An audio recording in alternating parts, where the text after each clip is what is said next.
अनाथांची माया माझी रेणुका माऊली।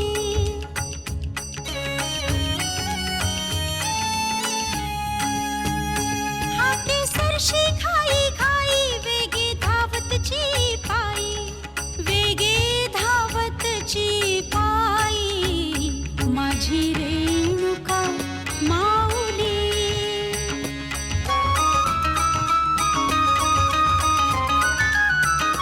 आली तापल्या उन्हात नाही आळस मनात नाही आळस मनात माझी रेणुका माऊली कल्पवृक्षाची सावली।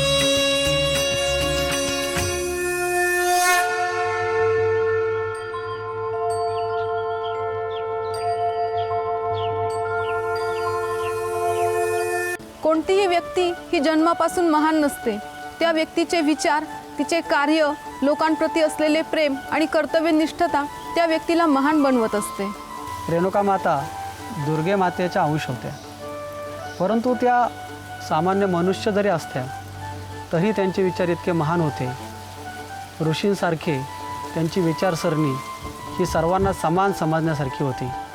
त्यामुळेच ह्या विश्वात त्या पूजनीयच राहिल्या असत्या। बाल रेणुका या वयाने जरी लहान असल्या तरी विचारसरणी ही फार उच्च दर्जाची होती आणि त्यामुळेच की काय या जगातील सर्व मनुष्य त्यांच्यासमोर नतमस्तक होत। बाळ रेणुका हे कोणताही भेदभाव न करता सर्वांवर प्रेम करत होत्या, सर्वांचा सन्मान करत होत्या। आणि ही गोष्ट याचे द्योतक आहे की जर आपण आपला विचार न करता या समाजाचा विचार केला तर आपण कोणत्याही कुळात जन्माला आलो तरी आपलं जीवन हे सार्थक होते। परंतु फक्त आपण आपलाच जर विचार केला तर मात्र आपण उच्च कुळात जन्माला येऊन आपले जीवन व्यर्थ करतो। एकीकडे बाल रेणुका दैवी रूपाने कार्य करत आहेत तर दुसरीकडे राणी कलावती दुष्ट कार्य करत आहेत। आपण तर शस्त्रविद्येत देखील निपुण आहात आणि येणाऱ्या संकटाचा सामना देखील करू शकता। ज्याला आपणाला हानी पोहोचवण्याची इच्छा होती त्याची सुरक्षेची जबाबदारी आपण स्वीकारली। महाराणी, आता आपण काय कराल? या गोष्टीचा तर आम्ही विचारच केला नव्हता भ्राताश्री। नाही केला तर आता करा, विसरू नका। आपण बरोबर बोलत आहात भ्राताश्री। आम्ही शीघ्र रेणुकेला आमच्याजवळ घेऊन येतो।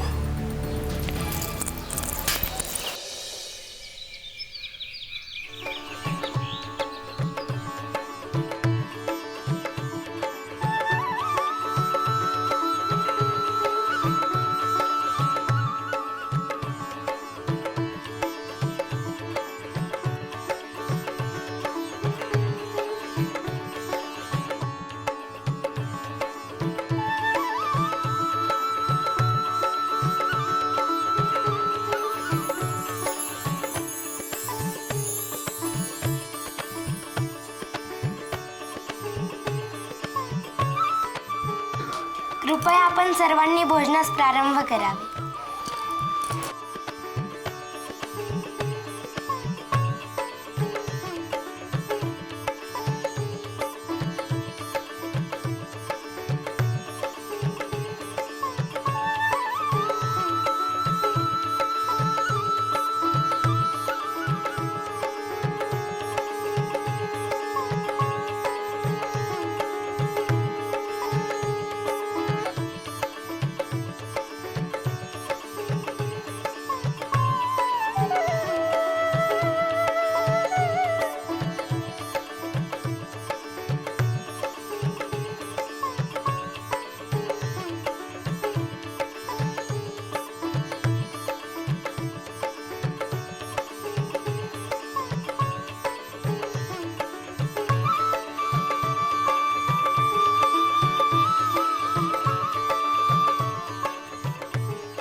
हे सर्व आपले मित्र होते?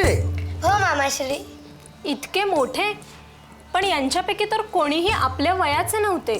माते, मित्रताही समान वय नाही तर समान विचाराने गेली जाते।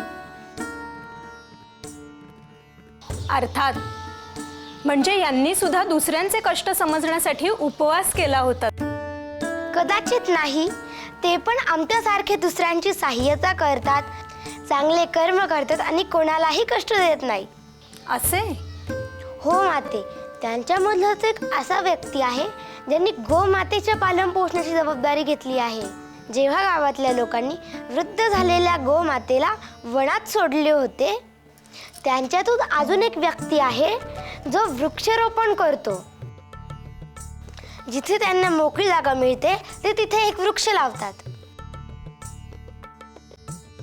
त्यांच्यातील प्रत्येक व्यक्ती काही ना काही जनकल्याण करतात. यातून असे कोणी नाही ते भुकेले असतील. नाही मामाश्री, जे लोक दुसऱ्यांची सहाय्यता करतात त्यांना स्वतःची सहाय्यता करण्यासाठी कोणी नसते.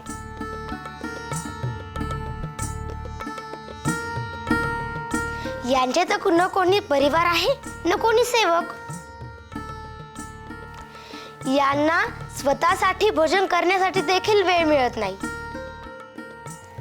म्हणून आम्ही असे ठरवले आहे की या सगळ्यांना आमच्याकडून 4 वेळेचे जेवण उपलब्ध केले जाईल. चांगला निर्णय घेतला आहे ना मी माते? हो, खूपच छान. चला आता आपण भोजन करून घ्या. हो.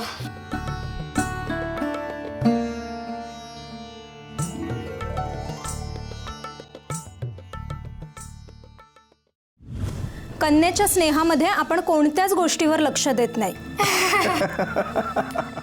भोवतीच्या कक्षेमधून खूप हसण्या खेळण्याचा आवाज येत आहे. तू मला सांगतेस की तू मला खिजवतेस? इतक्या वेळेस प्रयत्न केले, अजून एकदा करू, परंतु ह्यावेळेस आपण काहीच करायचे नाही. अर्थात हे आहे की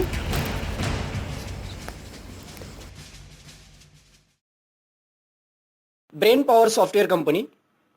आमचे प्रोडक्ट्स आहेत core banking, milk software, school man core, employee software व इतर. धन्यवाद. सर्व मंगल मांगल्ये शिवे सर्वार्थ साधिके शरण्ये त्र्यंबके गौरी नारायणी नमस्तुते. रामायण महाभारताचे पौराणिक अभ्यासक, द्वैत अद्वैताचे पुरस्कर्ते भगवान निंबार्काचार्यांचा प्राचीन तर संत सम्राट ज्ञानेश्वर माऊली, शांतीब्रह्म एकनाथ महाराज आणि विसोबा या संतांचा वारसा शेवगावच्या भूमीला लाभला आहे. शेवगाव तालुक्यातील श्री क्षेत्र अमरापूर याच पुण्यभूमीतील रेणुका माता देवस्थान गेल्या दशकापासून प्रति माहुरगड म्हणून लौकिक लाभलेल्या लाखो भाविकांचं श्रद्धास्थान बनलेल्या श्री क्षेत्र अमरापूरच्या श्री रेणुका माता देवस्थानच्या रूपानं शेवगावच्या आध्यात्मिक वैभवावर कळत चढला आहे. मुंबई विशाखापट्टणम 222 राष्ट्रीय महामार्गाला जोडणाऱ्या औरंगाबाद तिसगाव राज्य मार्गावर शेवगावपासून 9 किलोमीटर अंतरावर हे देवस्थान आहे. परिसरात शेकडो वृक्षवल्लींच्या सानिध्यामध्ये अत्यंत आल्हाददायक आणि प्रसन्न वातावरणामध्ये श्री रेणुका माता आईसाहेबांचं अतिशय भव्य दिव्य मंदिर आहे.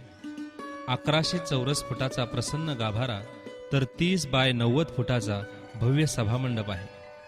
मुख्य मंदिरासभोवती महादेव, दत्त, तुळजाभवानी, महालक्ष्मीची मोठी तर मारुती, अत्री भगवान, अनुसया माता, जमदग्नी, कालभैरव, गणेश, परशुराम यांची छोटी छोटी टुमदार मंदिरे आहेत. त्यापुढे 16 खांबी पंचकुंडी यज्ञमंडप आहे. तेथे नवग्रहांची मांडणी करण्यात आलेली आहे. याच मार्गावर पूजाविधी करणाऱ्या गुरुजींचं निवासस्थान आहे. शेजारी भंडाऱ्याची पाकशाळा असून बाजूला गोशाळा सुद्धा आहे. येथील आईसाहेबांचा अतिशय भव्य आणि विशाल तांदळा माहूरच्या मातृकुंडातून आणलेला आहे. मन प्रसन्न करणारं वातावरण आणि मनातील क्लेश दूर करून अपार शांतता, समाधान देणारे, मनोकामना पूर्ण करणारे असे हे देवस्थान आहे. त्याचा प्रत्यय अनेक भाविकांना आलेला आहे. अमरापूरच्या श्री रेणुका माता देवस्थानचं लौकिक सर्वदूर पसरल्यामुळं केंद्रातील आणि राज्यातील अनेक मंत्री आणि उच्च पदस्थ अधिकारी सुद्धा अनेक वेळा या ठिकाणी येत आहेत. जिल्ह्यातील शिर्डी, कोकमठाण, देवगड, शिनी शिंगणापूर, रुद्रेश्वर, मढी, मोहोटा या ठिकाणी येणारे लाखो भाविक आणि पर्यटक अमरापूरच्या रेणुका मातेच्या दर्शनाला आवर्जून येतात. या देवस्थानची निर्मिती 2007 अश्विन शुद्ध तृतीयेला झाली. त्यामागील इतिहास सुद्धा खूप रंजक आहे. देशातील 9 राज्यात 106 शाखांचा विस्तार असलेल्या श्री रेणुका माता मल्टीस्टेट पतसंस्थेचे प्रवर्तक प्रशांत चंद्रकांत भालेराव उर्फ श्री नाना सांधेदुखीने त्रस्त होते. आई वडिलांनी त्यांना कुलदैवताच्या दर्शनाला आणलं. दैवी चमत्कारच घडला. आई साहेबांकडून मिळालेल्या ऊर्जेमुळे ते गडाच्या 225 पायऱ्या चढून केव्हा वर आई साहेबांजवळ जाऊन बसले हे आई वडिलांच्या सुद्धा लक्षात आलं नाही. नानांची सांधेदुखी गायब होऊन ते ठणठणीत बरे झाले. या देवस्थानची वैशिष्ट्य असं की येथील सर्व पूजाविधी माहूर गडाप्रमाणे होतात. सकाळी 6:30 पूजेचा प्रारंभ होतो. प्रातस्मरणानंतर षोडोपचारे पूजाविधी संपन्न होतो. वेद पारायण, दुर्गा सप्तपदी इत्यादी पाठ होतात. देवीला रोज नवीन साडी नेसवली जाते.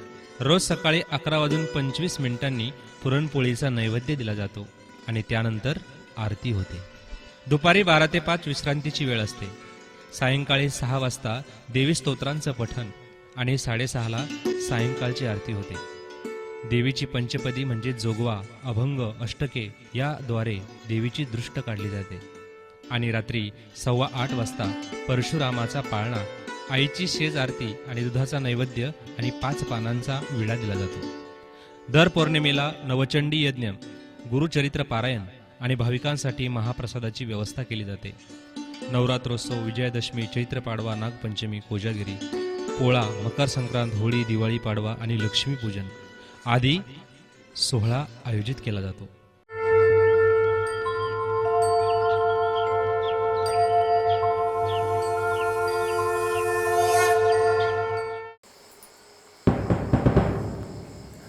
एक प्रश्न विचारायची अनुमती आहे राणी? अनुमती आहे.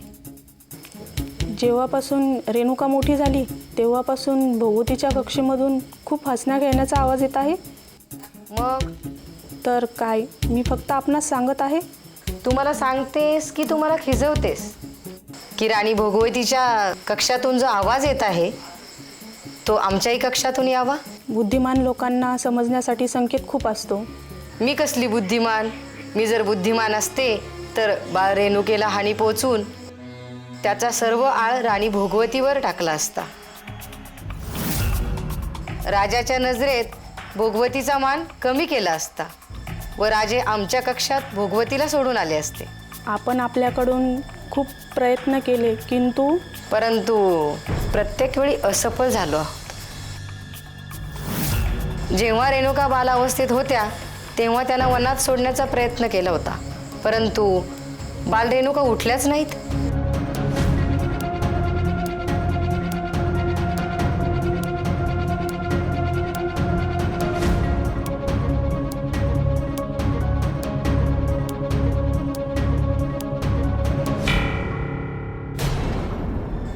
जेव्हा त्यांना छतावरून पाडण्याचा प्रयत्न केला तेव्हा आम्हीच स्वतः पडलो.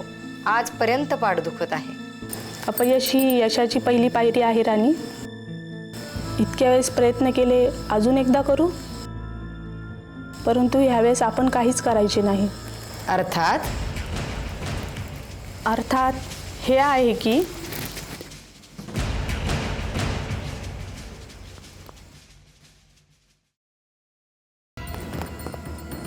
तू जाणत आहेस त्याच्या व्यक्तीला? हो, चांगल्या प्रकारे. आपण कधी भेटू शकतो ह्या व्यक्तीला? जेव्हा आपण आज्ञा कराल. आज्ञा असेल तर आजच भेटू. नाही, वेळ आल्यावर सांगू आम्ही आपल्याला.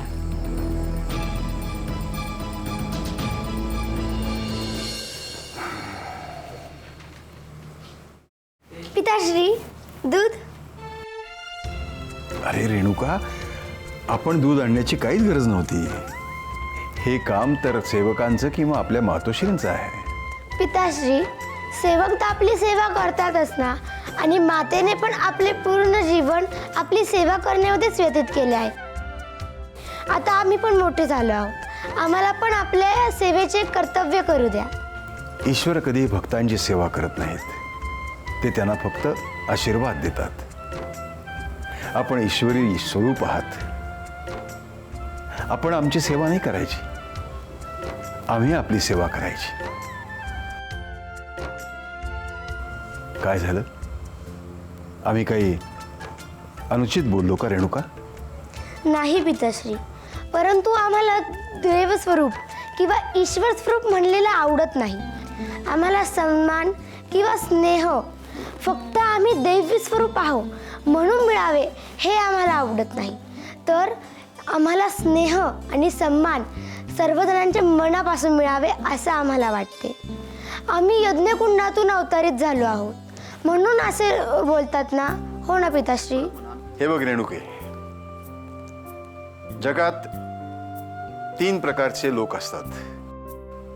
एक म्हणजे स्वतःच्या लाभाकरता दुसऱ्यांना सतत त्रास देतात, कष्ट देतात, त्यांना दैत्य म्हणतात. दुसरे काही होते पण आपले काम निस्वार्थीपणे करतात आणि सामान्य जीवन जगतात. आणि तिसरे म्हणजे जे लोकसेवेकरता आपले आयुष्य व्यतीत करतात, त्यांना ईश्वराचे रूप म्हणतात. आणि ईश्वर कधीही भेदभाव न करता सगळ्यांना सारखी मदत करतात. जशी रेणुका आपण इतक्या लहान वयात सगळ्यांना सारखीच मदत करतात. अर्थात ज्या व्यक्ती विशेष असतात त्यांना ईश्वरी स्वरूप समजून प्रेम आणि सन्मान देतात. आणि आम्ही विशेष आहोत.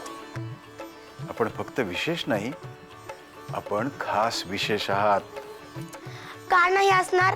आम्ही आपल्या कन्या आहोत. चला आता दूध पिऊन घ्या, नाही तर मातोश्री येतील आणि म्हणतील कन्येच्या स्नेहात आपण कोणत्याही गोष्टीकडे लक्ष देत नाही.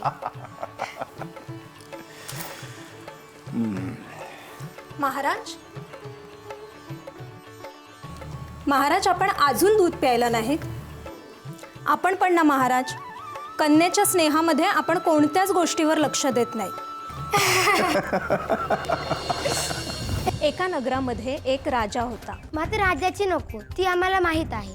मग परीची सांगू? परीची तीही आम्हाला माहीत आहे. मग आता तुम्हीच सांगा, कोणती कथा ऐकायची तुम्हाला? आम्हाला आणि तुम्हाला आवडेल अशी.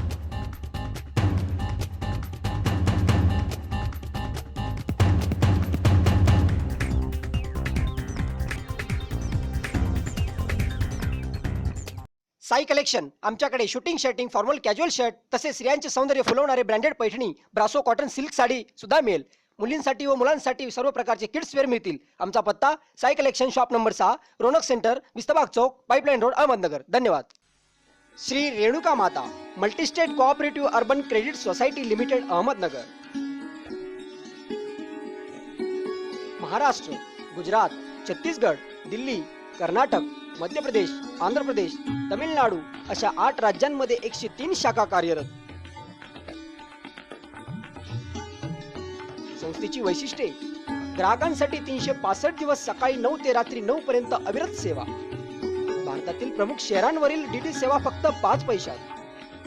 व्यापारी वर्गाला दैनंदिन बचत खाते, नाममात्र रक्कम 10 रुपये घेऊन इतर कोणतेही कपात न करिता 100 दिवसात परतावा. 8 राज्यांमध्ये 103 शाखा कार्यरत. भारतात कोठेही अर्ध्या तासात पैसे वर्ग करण्याची सुविधा.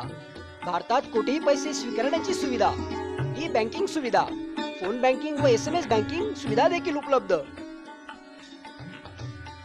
ठेवींचे व्याजदर 11.50% 31 दिवस व त्यापुढे. ज्येष्ठ नागरिकांसाठी 12% 31 दिवस व त्यापुढे.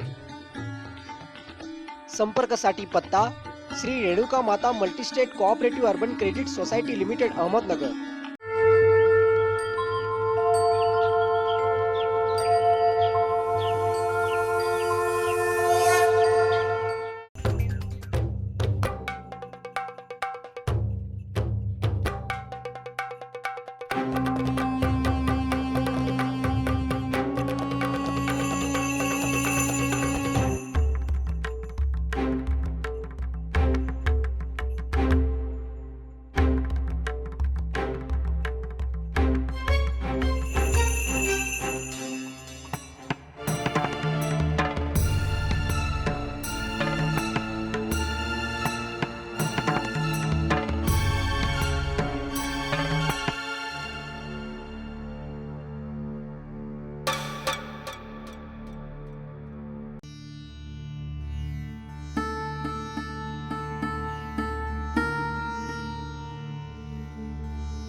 काय झालंय?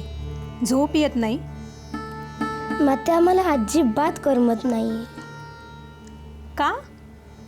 माहीत नाही, पण मनात फार विचार येत आहेत, त्यामुळे झोप येत नाही. चित्त शांत ठेवावे, मग आपोआप झोप येईल. मग चित्त शांत कसे ठेवावे? चित्त शांत ठेवण्यासाठी मनात चांगले आणि सकारात्मक विचार आणावेत. आपणास एक विनंती आहे माते. कसली? ज्याप्रमाणे आपण नेहमी आम्हाला छान छान कथा सांगतात, त्याप्रमाणे आजही सांगताल का? हो, पण तुम्ही आम्हाला प्रश्न विचारून भंडावून सोडणार नसाल तर.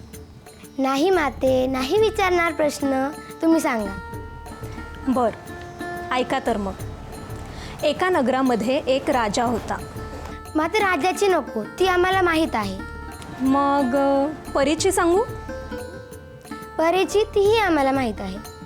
मग आता तुम्हीच सांगा, कोणती कथा ऐकायची तुम्हाला? एखादी छान, आम्हाला आणि तुम्हाला आवडेल अशी. एका नगरामध्ये एक अत्यंत प्रामाणिक लोहार होता. त्याची त्याच्या कामावर भयंकर निष्ठा होती. तो अत्यंत कष्टाने आणि प्रामाणिकपणे त्याचे काम करीत असे. भरपूर कष्ट करून तो आपल्या कुटुंबाचे पोट भरीत असे. पण एक दिवस अचानक लोहाराची तब्येत खराब झाली. कसं काय? काय झाले त्याला माते? झाले तुमचे प्रश्न सुरू? तुम्ही ना कथा न ऐकून घेताच प्रश्न विचारता. माते, माफी असावी, आता नाही करणार. तब्येत खराब झाल्यामुळे लोहाराचे काम थांबले आणि त्याच्या कुटुंबावर उपासमाराची वेळ आली. मग पुढे काय झाले? मग लोहाराने देवाची मनापासून प्रार्थना केली आणि देव प्रकट झाले. देवाने त्यांचे आजारपण दूर केले. माते, पण एका प्रार्थनेने कसं काय देव प्रसन्न झाले? कारण त्याची श्रद्धा खरी होती. त्याची आपल्या कामावर भयंकर निष्ठा होती. जे प्रामाणिकपणे काम करतात, दुसऱ्यासाठी चांगला विचार करतात, देव त्यांना कधीच दुःख देत नाही. त्यामुळे कायम आपल्यामुळे दुसऱ्याला त्रास होऊ नये याची सतत काळजी घ्यावी. आपल्यापासून दुसऱ्याला कसा फायदा होईल हेच बघावे. असे केल्याने आपल्यावर देखील परमपित्याची कृपा राहते. आम्हाला समजत आहे की आपण काय सांगण्याचा प्रयत्न करताय. आता आम्हीही असंच वागण्याचा प्रयत्न करू. चला, रात्रीचा दुसरा प्रहर सुरू झाला आहे. आता आपण निद्रा करावी. हो. परत मग सकाळच्या प्रहरी आपणास मंदिरात देखील जायचे आहे. चला, आता शांतपणे झोपून घ्या. मन आणि चित्त शांत ठेवा, म्हणजे शांत निद्रा येईल. डोक्यात सकारात्मक आणि चांगलेच विचार ठेवा. हवं तर ईश्वराची प्रार्थना करा. निद्रा माता आपल्यावर प्रसन्न होऊन आपणास शांत झोप येईल. हो माते.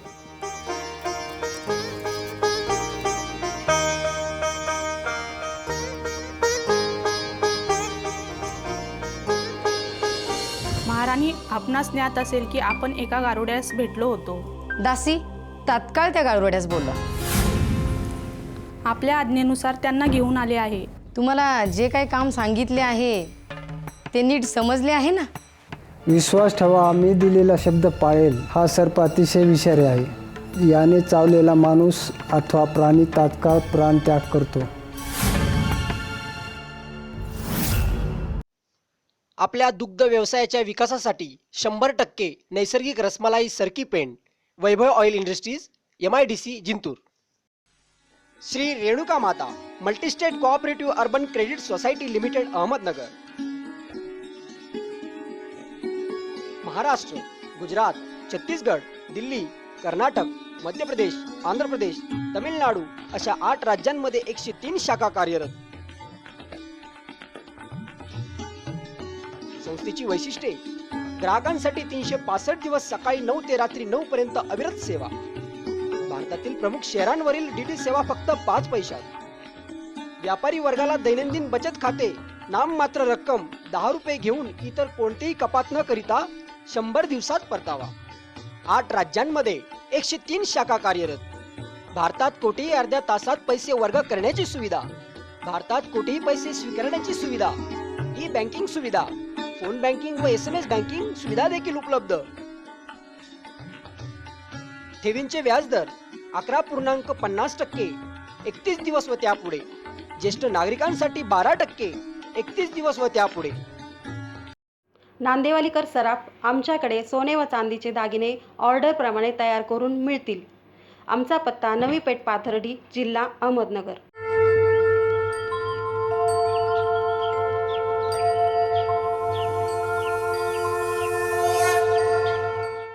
दासी, रेणुकेला इजा पोचवण्यासाठी आम्ही खूप प्रयत्न केला, पण आम्हाला कशातच यश आले नाही. या उलट त्यामुळे महाराजांच्या मनात रेणुका आणि भोगवतीविषयीचे प्रेम आणखीनच वाढत आहे.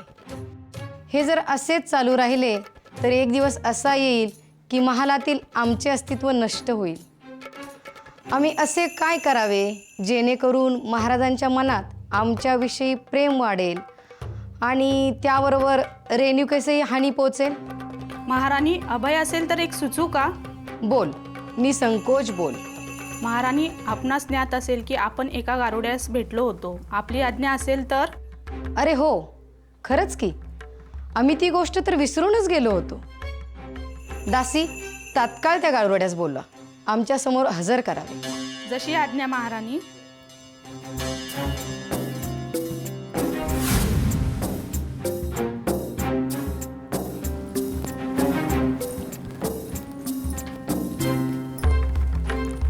आपल्या आज्ञेनुसार त्यांना घेऊन आले आहे. आपली अनुमती असेल तर त्यांना समक्ष आणते.